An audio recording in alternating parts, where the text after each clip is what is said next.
இந்த 5ஆம் இடத்துல சூரிய பகவான் உச்சம் பெற்று நேரடியாக நம்ம ராசிக்கு 12ஆம் இடத்தை பார்ப்பார். விரயம் சார்ந்த விஷயம் என்பது இருந்து கொண்டிருக்கும். வெளியூர் பயணங்கள் என்பது இருக்கும். ஆன்மீக பயணங்களும் இருக்கக்கூடிய காலமாகவும் இந்த காலம் இருக்கும். பயப்படணும்னு அவசியமே இல்லை. 6ஆம் இடத்துல இருந்து வந்த சூரிய பகவானுடைய நினைப்பு நல்லா இருக்குது. அதனால் பயப்படணும் அவசியம் இல்லை. இருந்தாலும் இந்த சனி செவ்வாய் சேர்க்கை பெறுவது என்பது 5ஆம் இடத்துல கொஞ்சம் தொந்தரவு தரும். வேலை சார்ந்த விஷயத்தில் புதிய முயற்சிகளை ஈடுபடலான்ற ஒரு தன்னம்பிக்கை ஏற்படும். புதுசாக நம்மளுக்கு எண்ணங்கள்லாம் இப்போ தோன்றுகிறது.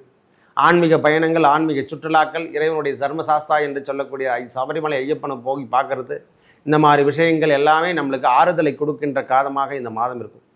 ஓரளவுக்கு தன்னம்பிக்கை வளர்கின்ற மாதம் என்று சொல்லுவேன். விரயம் சார்ந்த விஷயத்தில் இருந்து நீங்கள் விடுபடுகின்ற மாதமாக இந்த மாதம் காணப்படும். நிறைய விரயத்திலிருந்து ப்ளஸ் கேட்டகரிக்கு வர்றதுக்கான மாதம் என்று சொன்னால் அது மிகைப்படுத்த முடியாது. நல்லவை அனைத்தும் வந்து சேருகின்ற மாதம் என்று சொன்னால் ஒரு 10 நாட்கள் பொறுத்து கொள்ளுங்கள். விருச்சிக ராசிக்காரங்க திருப்பியும் பழைய நிலைமைக்கு ஓடுறதுக்கான அமைப்புகள் தேடி வரும். இழந்த வேலையை மீட்டெடுக்கக்கூடிய மாதம் என்று கூட சொல்வேன். நல்லதே நடக்கும். நன்றி, வணக்கம்.